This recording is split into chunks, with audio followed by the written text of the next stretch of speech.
परशुराम जी द्वारा पुत्र सहित राजा सहस्त्राक्ष का वध।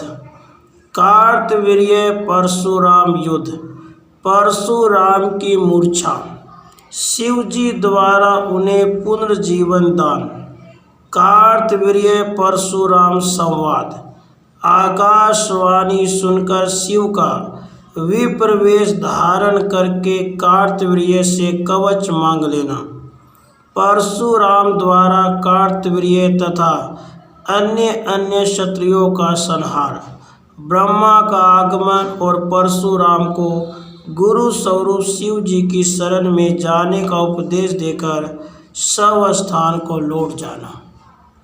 श्री नारायण जी कहते हैं, नारद, जब भगवान विष्णु महालक्ष्मी कवच और दुर्गा कवच को लेकर वैकुंठ को चले गए, तब भृगुनंदन परशुराम ने पुत्र सहित राजा सहस्त्राक्ष पर प्रहार किया। यद्यपि राजा कवचहीन था, तथापि वह प्रयत्न पूर्वक ब्रह्मास्त्र द्वारा 1 सप्ताह तक युद्ध करता रहा। अंतगत वह पुत्र सहित धराशायी हो गया। सहस्त्राक्ष के गिर जाने पर महाबली कार्तवीर्य अर्जुन 2 लाख अक्षौहिणी सेना के साथ स्वयं युद्ध करने के लिए आया। वह रत्न निर्मित खोल से आच्छादित स्वर्णमय रथ पर सवार हो अपने चारों ओर नाना प्रकार के अस्त्रों को सुसज्जित करके रण के मुहाने पर डटकर खड़ा हो गया। परशुराम जी ने राजराजेश्वर कार्तवीर्य को समर भूमि में उपस्थित देखा। वह रत्न निर्मित आभूषणों से सुशोभित करोड़ों राजाओं से घिरा हुआ था। रत्न निर्मित छत्र उसकी शोभा बढ़ा रहा था। वह रत्नों के गहनों से विभूषित था। उसके सर्वांग में चंदन की खोल लगी हुई थी। उसका रूप अत्यंत मनोहर था। मंद मंद मुस्कुरा रहा था। राजा मुनिवर परशुराम को देखकर रथ से उतर पड़ा और उन्हें प्रणाम करके पुनः रथ पर सवार हो राज समुदाय के साथ सामने खड़ा हो गया। तब परशुराम ने राजा को समयोचित शुभाशीर्वाद दिया और पुनः कहा, अनुयायियों सहित तुम स्वर्ग में जाओ। नारद, इसके बाद वहां दोनों सेनाओं में युद्ध होने लगा। तब परशुराम के शिष्य तथा उनके महाबली भाई कार्तवीर्य से पीड़ित होकर भाग खड़े हुए। उस समय उनके सारे अंग घायल हो गए थे। राजा के बाण समूह से आच्छादित होने के कारण शस्त्रधारियों में श्रेष्ठ परशुराम को अपनी तथा राजा की सेना ही नहीं दिख रही थी। फिर तो परस्पर घोर दिव्यास्त्रों का प्रयोग होने लगा। अंत में राजा ने दत्तात्रेय के दिए हुए अमोघ शूल को यथाविधि मंत्रों का पाठ करके परशुराम पर छोड़ दिया। उस सैकड़ों सूर्यों के समान प्रभावशाली एवं प्रलय अग्नि की शिखा के समान शूल के लगते ही परशुराम जी धराशायी हो गए। उसके बाद भगवान शिव ने वहां आकर परशुराम जी को पुनर्जीवन दान दिया। इसी समय वहां युद्ध स्थल में भक्तवत्सल कृपालु भगवान दत्तात्रेय शिष्य की रक्षा करने के लिए पहुँचे। फिर परशुराम ने क्रुद्ध होकर पाशुपतास्त्र हाथ में लिया, परंतु दत्तात्रेय के दृष्टि पड़ने से वे रणभूमि में स्तंभित हो गए। तब रण के मुहाने पर स्तंभित हुए परशुराम ने देखा कि जिनके शरीर की कांति नूतन जलधर के समान है, जो हाथ में वंशी लिए बजा रहे हैं, सैकड़ों गोप जिनके साथ है, जो मुस्कुराते हुए प्रज्वलित सुदर्शन चक्र को निरंतर घुमा रहे हैं और अनेकों पार्षदों से घिरे हुए हैं, एवं ब्रह्मा विष्णु और महेश्वर जिनका स्तवन कर रहे हैं, वे गोप वेशधारी श्री कृष्ण युद्ध क्षेत्र में राजा की रक्षा कर रहे हैं। इसी समय वहाँ यूँ आकाशवाणी हुई, दत्तात्रेय द्वारा दिया हुआ परमात्मा श्री कृष्ण का कवच उत्तम रत्न की गुटिका के साथ राजा की दाहिनी भुजा पर बंधा हुआ है। अतः योगियों के गुरु शंकर भिक्षा रूप से जब उस कवच को मांग लेंगे, तभी परशुराम राजा का वध करने में समर्थ हो सकेंगे। नारद उस आकाशवाणी को सुनकर शंकर ब्राह्मण का रूप धारण करके गए और राजा से याचना करके उसका कवच मांग लिए। फिर शंभु ने श्री कृष्ण का वह कवच परशुराम को दे दिया। इसके बाद देवगण अपने अपने उत्तम स्थान को चले गए। तब परशुराम ने राजा को युद्ध के लिए प्रेरित करते हुए कहा। परशुराम जी बोले, राजेंद्र, उठो और साहसपूर्वक युद्ध करो, क्योंकि मनुष्यों की जय पराजय में काल ही कारण है।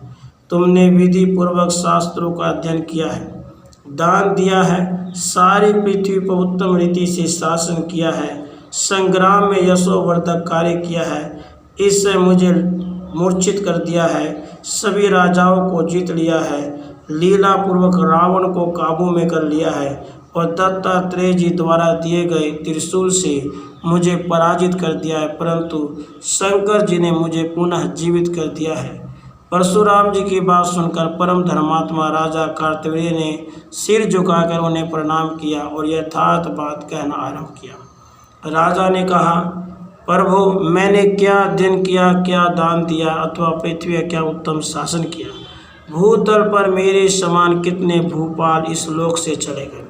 मेरी बुद्धि, तेज, पराक्रम, विविध प्रकार के युद्ध निपुणता, लक्ष्मी, ऐश्वर्य, ज्ञान, दान, शक्ति, लौकिक गुण, आचार, विनय, विद्या, प्रतिष्ठा, परम तप, ये सभी मनोरमा के साथ ही नष्ट हो गए।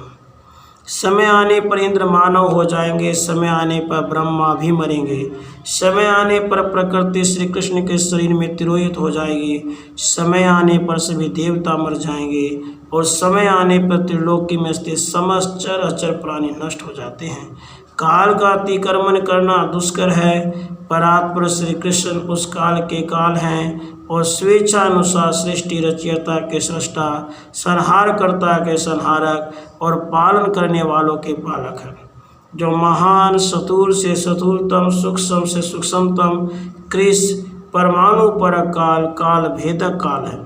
सारे विश्व जिसके रोए हैं वह महाविराट पुरुष तेज में परमात्मा श्री कृष्ण के 16वें अंश के बराबर है, जिससे शूद्र विराट उत्पन्न हुआ है, जो सबका उत्कृष्ट कारण है, जो स्वयं सृष्टा है। और ब्रह्मा जिसके नाभि कमल से उत्पन्न हुए हैं, उस समय ब्रह्मा यत्न पूर्वक लाखों वर्ष तक भ्रमण करने पर भी जब नाभि कमल के दंड का अंत न पा सके तो अपने स्थान पर स्थित हो गए। वहाँ उन्होंने वायु का आहार करके 1 लाख वर्ष तक तप किया। उसके बाद उन्हें गोलोक तथा पार्षद सहित श्री कृष्ण के दर्शन हुए। उस समय श्री कृष्ण गोप और गोपियों से घिरे हुए थे। उनके 2 भुजाएं थीं, हाथ में मुरली लिए हुए थे, रत्न सिंहासन पर आसीन थे और राधा को वक्षस्थल से लगाए हुए थे। उन्हें देखकर ब्रह्मा जी ने बारंबार प्रणाम किया और ईश्वर इच्छा जानकर उनकी आज्ञा ली सृष्टि की रचना करने में मन लगाया। शिव जो सृष्टि के संहारक है, वे सृष्टिकर्ता के ललाट से उत्पन्न हुए हैं। श्वेत द्वीप निवासी शूद्र विराट विष्णु पालन करता है। सृष्टि के कारण भूत ब्रह्मा, विष्णु, महेश्वर सभी विश्वों में श्री कृष्ण की कला से उत्पन्न हुए हैं। प्रकृति सबको जन्म देने वाली है और श्री कृष्ण प्रकृति से परे हैं।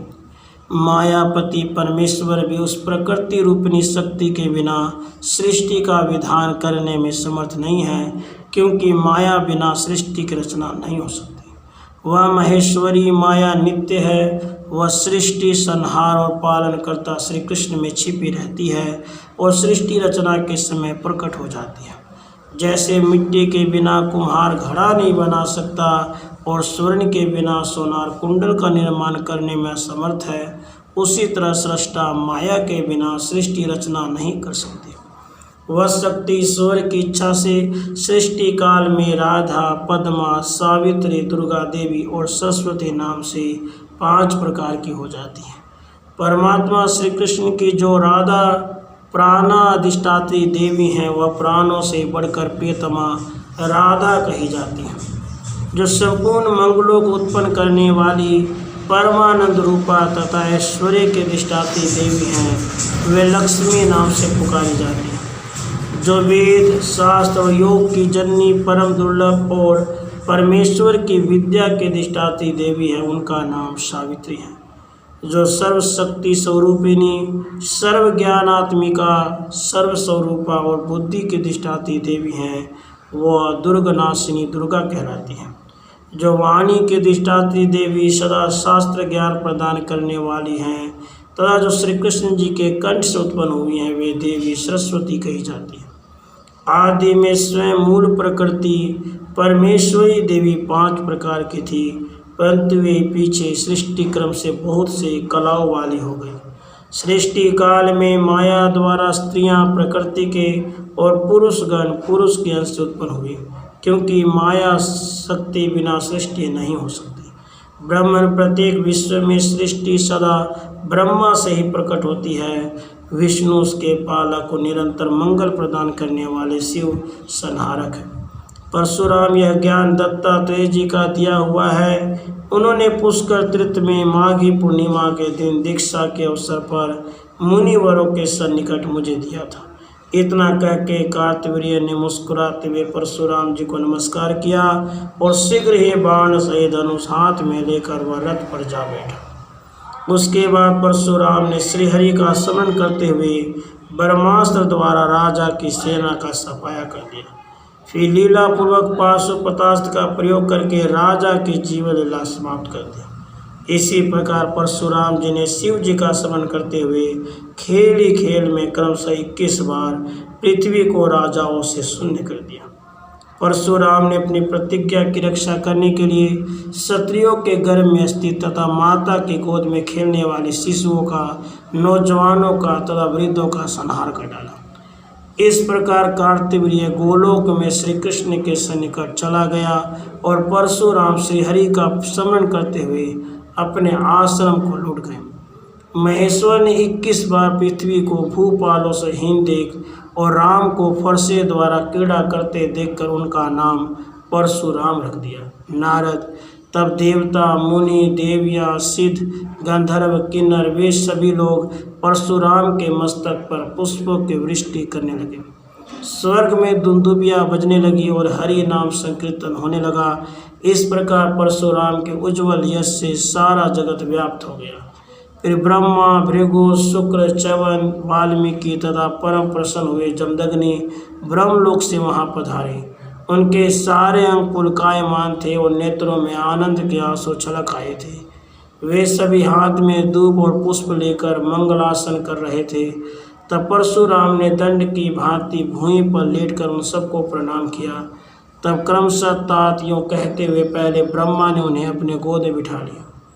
फिर जगत गुरु स्वयं ब्रह्मा परशुराम से हितकारक, नीति युक्त वेद का सार तत्व और परिणाम में सुखदायक वचन बोले। ब्रह्मा ने कहा, राम जो संपूर्ण संपत्तियों को देने वाला परम उत्कृष्ट, सर्वसम्मत और सत्य है, वह कान साखोक्त वचन कहता हूँ, सुनो। जो सही पूजनियों में इष्ट, पूज्यतम और प्रधान है, वह जन्म देने के कारण जनक और पालन करने का पिता कहा जाता है। किंतु मुनि, जो अन्नदाता पिता है वह जन्मदाता पिता से बड़ा है, क्योंकि पिता से उत्पन्न हुआ शरीर अन्न के बिना नित्य क्षीण हो जाता है। माता उन दोनों से 100 गुनी पूज्य, मान्य और वंदनीय है, क्योंकि गर्भ में धारण करने और पालन पोषण करने से वह दोनों से बड़ी है। श्रुति में ऐसा सुना गया है कि अपना विष्ट देव उन सब से 100 गुना बढ़कर पूज्य है और ज्ञान, विद्या तथा मंत्र देने वाला गुरु अभीष्ट देव से ही बढ़कर है। गुरुपुत्र गुरु की भांति ही मान्य है, किंतु गुरु पत्नी उससे भी अधिक पूज्य है। देवता के रुष्ट होने पर गुरु रक्षा कर लेते हैं, परंतु गुरु के क्रुद्ध होने पर कोई भी रक्षा नहीं कर सकता। इसलिए गुरु ही ब्रह्मा, गुरु ही विष्णु, गुरु ही महेश्वर देव, गुरु ही परब्रह्म और ब्राह्मणों से भी बढ़कर प्रिय है। गुरु ही ज्ञान देते हैं और वह ज्ञान हरि भक्ति उत्पन्न करता है। इस प्रकार जो हरि भक्ति प्रदान करने वाला है, उससे बढ़कर दूसरा बंधु कौन है। अज्ञान रूपी अंधकार से आच्छादित हुए मनुष्य को जहाँ से ज्ञान रूपी दीपक प्राप्त होता है, जिसे पाकर सब कुछ निर्मल दिखने लगता है, उससे बढ़कर बंधु दूसरा कौन है। गुरु के दिए हुए मंत्र का जप करने से ज्ञान की प्राप्ति होती है और उस ज्ञान से सर्वज्ञता तथा सिद्धि मिलती है। अतः गुरु से बढ़कर बंधु दूसरा कौन है। गुरु द्वारा दी गई जिस विद्या के बल से मनुष्य सर्वत्र सुखपूर्वक विजयी होता है और जगत में पूज्य हो जाता है, उस गुरु से बढ़कर बंधु दूसरा कौन है। हे पुत्र, श्री कृष्ण तुम्हारे अभीष्ट देव हैं और स्वयं शंकर गुरु हैं, तथा तुम अभीष्ट देव से बढ़कर पूजनीय गुरु की शरण ग्रहण करो, जिनके आश्रय से तुमने 21 बार पृथ्वी को भूपालों से रहित कर दिया है और श्री हरि की भक्ति प्राप्त किए, उन शिव की शरण में जाओ, जो मंगल स्वरूप कल्याण की मूर्ति, कल्याण दाता, कल्याण के कारण पार्वती के आराध्य और शांत हो गया।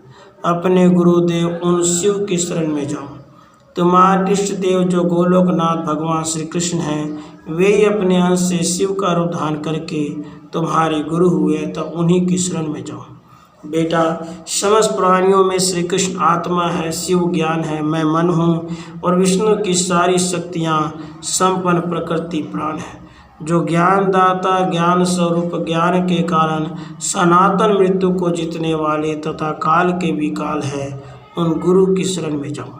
जो ब्रह्म ज्योति स्वरूप, भक्तों के लिए मूर्तिमान, अनुग्रह, सर्वज्ञ, ऐश्वर्यशाली और सनातन है, उन गुरुदेव की शरण का आश्रय लो। प्रकृति स्वरूपिणी पार्वती ने लाखों वर्षों तक तपस्या करके जिन परमेश्वर को अपनी मनोनीत प्रियतम पति के रूप में प्राप्त किया, उन गुरुदेव की शरण ग्रहण करो। नारद इतना कहकर कमल जन्मा ब्रह्मा मुनियों के साथ चले गए। तब परशुराम ने भी कैलाश जाने का विचार किया। राधे कृष्ण राधे